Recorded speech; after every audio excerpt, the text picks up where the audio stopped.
우리는 호모사피엔스입니다. 지혜로운 사람이라는 뜻인데 과연 우리는 정말 지혜로울까요? 지난 10만 년 동안 사피엔스는 만물의 영장이라고 불릴 정도로 많은 힘을 갖게 되었습니다. 발견, 발명, 정복을 나열하는 것만으로도 책을 쓸 수 있을 정도죠. 하지만 이런 힘이 인류 스스로를 위기에 밀어넣게 되었습니다. 현재 우리는 인공지능 기술을 만드는데 이런 기술들은 우리의 통제를 벗어나 영화처럼 우리를 노예로 만들거나 멸종시킬지 모릅니다. 이런 와중에 국제적 긴장이 날로 고조되고 세계적 협력은 점점 소원해지는 가운데 각 국가들은 종말을 부르는 무기를 비축하고 있습니다. 왜 우리는 정보와 힘을 축적하는 데는 이렇게 뛰어나면서 지혜를 얻는 데는 성공하지 못했을까요? 그 이유는 우리가 제어할 수 없는 힘을 가지려는 유혹에 빠지기 때문입니다. 그렇다면 정보가 더 많으면 상황이 좋아질까요? 미국의 투자가 마크 앤드리슨 같은 몇몇 선도적인 기업가들은 AI가 마침내 인류의 모든 문제를 해결할 것이라고 믿지만 전문가들은 두 가지 시나리오에 대해 경고합니다. 첫째, AI의 힘은 기존의 인간 갈등을 증폭해 인류를 분열시킬 가능성이 있습니다. 21세기에는 가시철조망 대신 실리콘 칩과 컴퓨터 코드로 만들어진 실리콘 장막이 새로운 세계 갈등을 일으켜 경쟁 강국들을 분열시킬지도 모릅니다. 둘째, 실리콘 장막은 인간을 한 집단과 다른 집단으로 분리하는 것이 아니라 모든 인간을 인간의 새로운 지배자 AI와 분리할지도 모릅니다. 그럼 이제까지의 기술과 AI와는 어떤 차이가 있길래 전문가들이 이토록 경고하는 것일까요? 이제껏 인간이 만든 발명품들이 인간에게 힘을 실어준 이유는 새로운 도구가 아무리 강력해도 그것을 어디에 쓸지 결정하는 것은 항상 우리 몫이었기 때문입니다. 반면 AI는 스스로 정보를 처리할 수 있고 인간을 대신하여 결정을 내릴 수 있습니다. 즉, AI는 도구가 아니라 행위자입니다. 지금도 AI는 이미 스스로 예술을 창조하고 과학적 발견을 할 수 있습니다. 지금 이 순간에도 컴퓨터는 이미 우리에게 대출을 해줄지, 우리를 직장에 고용할지, 교도소에 보낼지와 같은 결정을 내립니다. 이런 추세는 앞으로 더욱 가속화될 것입니다. 과연 컴퓨터 알고리즘이 지혜로운 결정을 내리고 더 나은 세상을 만들 거라고 믿을 수 있을까요? 그럼 AI의 알아보기에 앞서 정보란 무엇일까요? 잉크 얼룩이 찍힌 종이는 군부대에는 중요한 정보지만 흰개미 가족에게는 저녁 식사입니다. 어떤 사물이든 정보가 될 수도 되지 않을 수도 있다는 것이죠. 별, 셔터, 비둘기 등 어떤 사물이든 적절한 맥락이 갖추어지면 정보가 될 수 있습니다. 그렇다면 정확히 어떤 맥락에서 그런 사물들이 정보로 정의될까요? 순진한 정보가는 사람들이 그것을 이용해 진실을 알아내려고 시도하면 그것은 정보라고 주장합니다. 하지만 저자는 순진한 정보관에 대해 많은 문제를 제기합니다.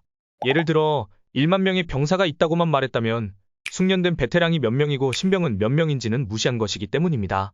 베테랑 10,000명의 군대와 신병 10,000명의 군대는 전투력이 전혀 다르기 때문이죠. 그래서 이 책은 정보의 대부분은 현실을 재현하려는 시도가 아니며 정보를 정의하는 기준은 완전히 다른 무언가라는 것입니다.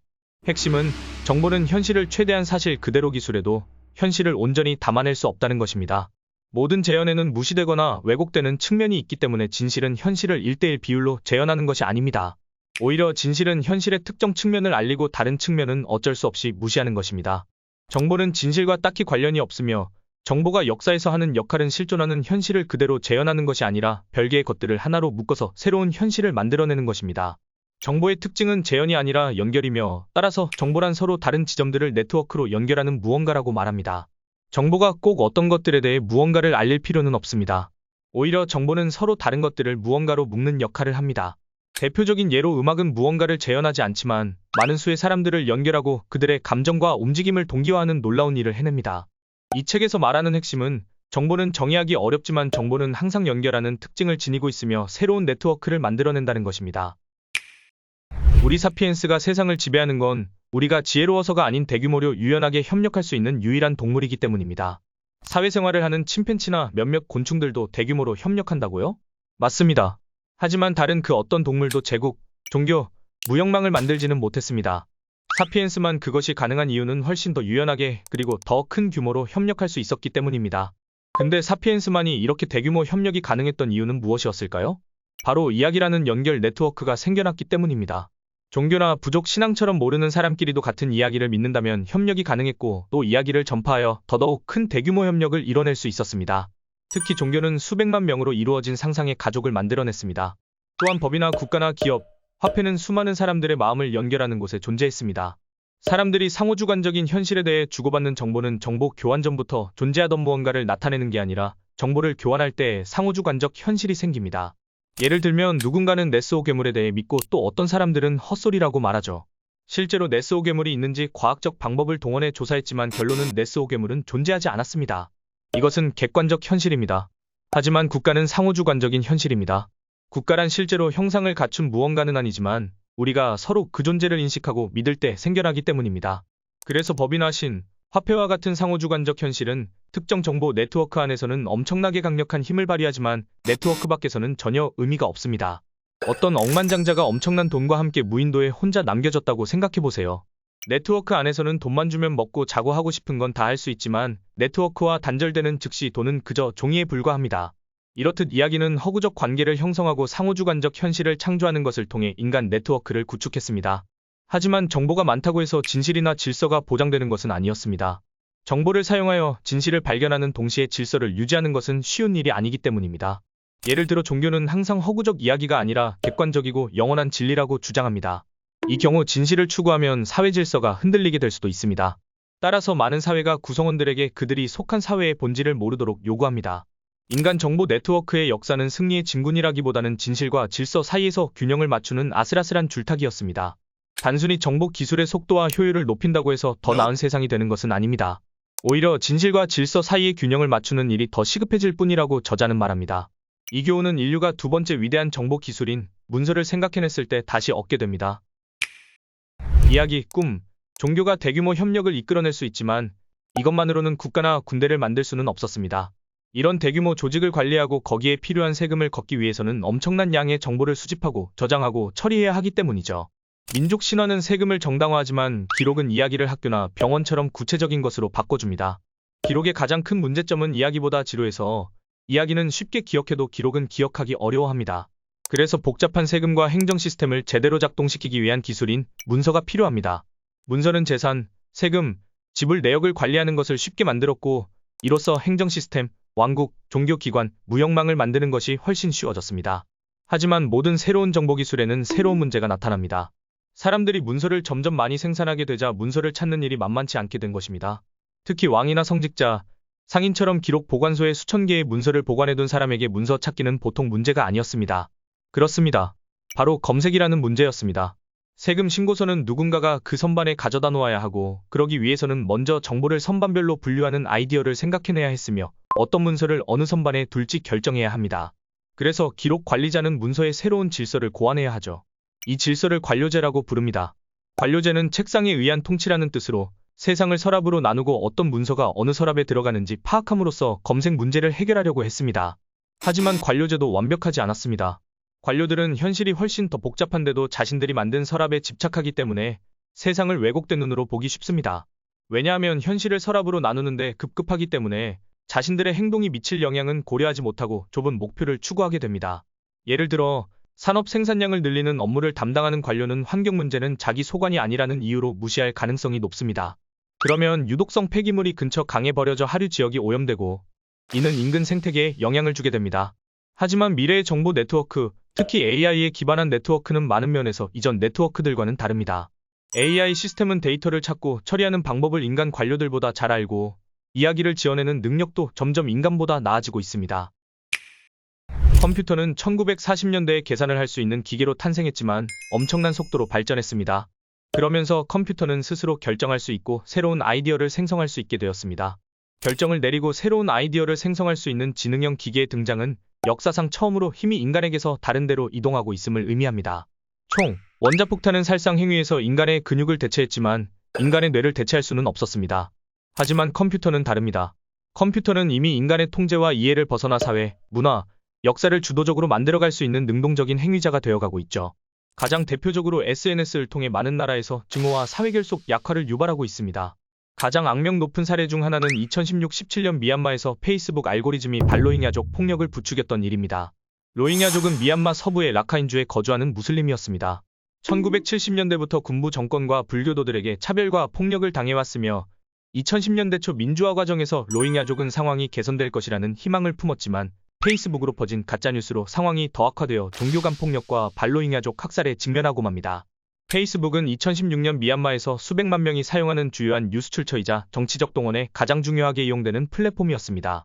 UN 사실조사단은 페이스북이 증오로 가득한 콘텐츠를 유포함으로써 민족 청소 운동에 결정적인 역할을 했다고 결론지었지만 페이스북은 우리 플랫폼이 분열을 조장하고 오프라인 폭력을 선동하는 데 사용되지 않도록 충분한 조치를 취하지 않았다는 사실만 공개적으로 인정했습니다.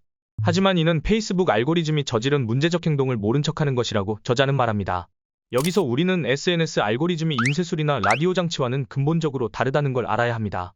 컴퓨터와 알고리즘은 고통, 사랑, 두려움을 느끼지 못하지만 사용자 참여를 극대화하는 결정을 내릴 수 있으며 중요한 역사적 사건에 영향을 미칠 수도 있습니다. 이처럼 컴퓨터는 정보 네트워크의 완전한 구성원인 반면 점토판, 인쇄기, 라디오는 단순히 네트워크 구성원들을 연결하는 장치에 불과합니다. 물론 컴퓨터는 네트워크의 기존 구성원들이 새로운 방식으로 연결하도록 돕습니다. 하지만 컴퓨터는 무엇보다도 정보 네트워크의 새로운 비인간 구성원으로서 인간보다 더 강력한 구성원이 될 잠재력을 가지고 있습니다. 관료주의 네트워크가 등장했을 때 관료의 가장 중요한 역할 중 하나는 국민 전체를 감시하는 것이었습니다. 진나라의 관료들은 백성이 세금을 내는지 반역을 모의하는지 알고 싶어 했고, 코카콜라 회사는 자사 제품을 구매하도록 소비자를 설득할 방법을 알고 싶어 했습니다. 통치자, 상인은 우리를 통제하고 조종하기 위해 우리의 비밀을 알고 싶어 했습니다. 물론 유익한 서비스도 감시가 필요합니다. 복지관료는 우리가 실직 상태인지, 혹시 배우자에게 학대당하지는 않는지 알고 싶어 하죠. 결국 선의든 악이든 관료 조직은 우리의 데이터를 모으고 분석하여 패턴을 파악해야 했습니다. 그래서 고대 중국부터 현대 미국에 이르기까지 제국, 기업, 제도 등은 수백만 명의 행동에 대한 데이터를 수집하고 분석했지만 모든 시대, 모든 장소에서 감시는 불완전했습니다. 하지만 현재 우리는 도처에 깔린 컴퓨터 네트워크가 전 세계 인구를 하루 24시간 따라다니며 감시할 수 있는 시대를 맞이하고 있습니다. 우리의 활동 대부분이 온라인으로 이루어지기 때문에 우리 스스로가 네트워크의 데이터를 제공하는 정보원인 셈이죠. 더 중요한 사실은 그 데이터의 바다에서 알고리즘은 패턴을 찾아내는 능력이 인간보다 뛰어나다는 겁니다. 예를 들어 인간 분석가들은 테러범을 어떻게 식별할까요? 먼저 극단주의 문헌을 읽는다, 알려진 테러리스트와 접촉한다, 위험한 무기를 만드는데 필요한 기술적 지식을 가지고 있다와 같은 일반적인 기준을 만들고 이 기준에 충족하는지 여부를 결정합니다. 그런 다음에 특정인이 이 기준을 충족하는지 살펴보죠. 2010년대 들어 인간은 이런 결정을 점점 더 알고리즘에게 맡기고 있습니다. 한 사람이 하는 모든 활동은 데이터 흔적을 남기기 때문에 AI는 이렇게 생성된 데이터의 바다를 분석하여 불법 활동, 의심스러운 패턴, 실종자, 질병 복균자, 정치적 반체제 인사를 찾아낼 수 있습니다. 우리 인간은 생물학적 시간에 맞춰 살아가는 유기체입니다. 경찰관들은 하루 24시간 일하지 않죠. 반면 컴퓨터 네트워크는 항상 켜져 있습니다. 결과적으로 컴퓨터는 사람들에게 항상 연결되어 감시당하는 새로운 종류의 존재가 되도록 강요하고 있습니다. 설령 네트워크가 선의를 가지고 있다 해도 항상 켜져 있다는 사실 자체가 인간과 같은 유기체에는 해가 될 수 있습니다. 연결을 끊고 휴식을 취할 기회를 빼앗기 때문입니다. 컴퓨터 네트워크가 사회를 완전히 장악하는 것을 막아야 하는 이유는 단지 휴식을 위해서만이 아닙니다. 훨씬 더 중요한 이유는 네트워크를 바로잡을 기회를 갖기 위해서입니다. 이게 무슨 말이냐면 네트워크는 오류의 가능성이 있어서 우리가 오류를 잡아내는 속도보다 오류의 생성 속도가 더 빨라질 수 있다는 말입니다. 만약 더 이상 오류를 잡을 수 없는 상태까지 간다면 세상과 인간 존재에 대한 대단히 왜곡된 이해를 형성할 수 있습니다. 그렇게 되면 네트워크는 자신의 막강한 힘을 이용해 새로운 종류의 세계 질서를 만들고 그것을 우리에게 강요할지도 모릅니다. 즉, 컴퓨터의 오류는 컴퓨터가 역사의 주체가 될 때 치명적으로 변한다는 것이죠. 기술 대기업들은 문제의 책임이 전적으로 인간에게 있으며 알고리즘은 단지 인간의 악덕을 억제하기 위해 최선을 다할 뿐이라고 말합니다. 하지만 당연히 그렇지 않죠. 2016년에 작성된 페이스북의 한 내부 문건에 따르면 페이스북은 다음과 같은 사실을 발견했습니다. 극단주의 그룹에 가입한 사례의 64%가 페이스북 추천 툴 때문이다. 우리의 추천 시스템이 문제를 키우고 있다. 가짜 뉴스와 음모론의 확산이 모든 컴퓨터 네트워크의 문제라는 말이 아닙니다. 저자가 이것을 강조하는 이유는 사용자 참여 사태가 컴퓨터가 안고 있는 훨씬 더 큰 문제인 정렬 문제를 잘 보여주는 예시이기 때문입니다. 정렬 문제가 위험한 이유는 어떤 관료제보다 강력해질 가능성이 있기 때문입니다. 철학자 닉 보스트롬은 사고 실험을 통해 이런 위험을 실감나게 보여주었습니다. 사고 실험은 클립 공장에서 초지능 컴퓨터 한 대를 구입하고 공장 관리자가 컴퓨터에게 클립을 최대한 많이 생산하라는 언뜻 간단해 보이는 업무를 지시했습니다. 그러자 컴퓨터는 이 목표를 달성하기 위해 지구를 정복하고 모든 인간을 죽이고 탐사대를 보내 다른 행성들까지 모조리 점령하더니 결국 그 어마어마한 자원을 사용해 은하계 전체를 클립 공장으로 가득 채워버립니다. 컴퓨터는 유기체가 아니기 때문에 미연에 방지할 수 없는 전략들을 채택할 가능성이 높습니다.